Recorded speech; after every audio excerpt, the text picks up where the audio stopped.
packing mugs. So I have 2 mugs here that we're gonna pack, and even though the pattern's different, basically they're the same size mug. So because they're the same size, we can pack them together.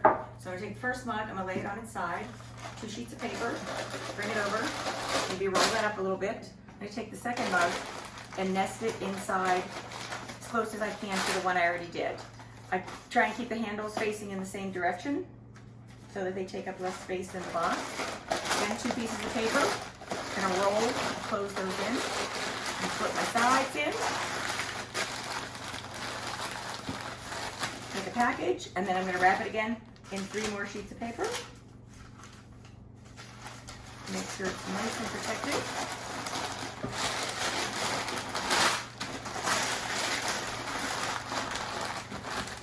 And the mugs go in the box, straight up and down. And that's how you pack the mugs.